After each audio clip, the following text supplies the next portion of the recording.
In today's video, I'm going to teach you how to delete your Grammarly account in just a few minutes. Whether you're looking to simplify your digital life or make a switch to a new service, I'll guide you through the process step by step to make it as seamless as possible.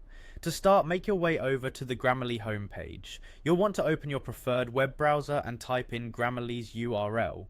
Once you're on the homepage, your next move is to locate your account. Look towards the top right of the screen, where you'll likely see a small icon or your profile picture. This is where all your account options are housed. Click on this to reveal a drop-down menu. From this menu, you'll click on the option labelled Account.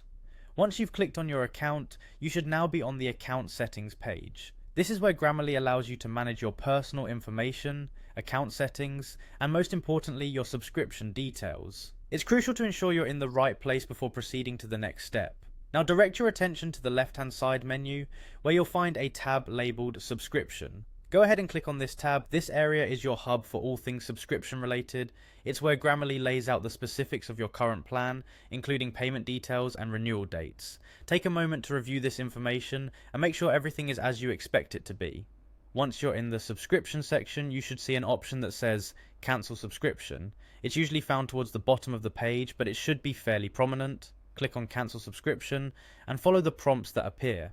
This might include confirming your decision and providing feedback on why you're choosing to cancel. Grammarly sometimes uses this information to improve their service, so feel free to share your thoughts here if you'd like. It's important to note that cancelling your subscription doesn't immediately delete your account. It simply stops future payments and renewals. If you're interested in entirely removing your account, you'll need to reach out to Grammarly's customer support for further assistance. Before doing that, make sure to save any important documents or files you may have stored in your Grammarly profile, as access to these might be limited after account deletion.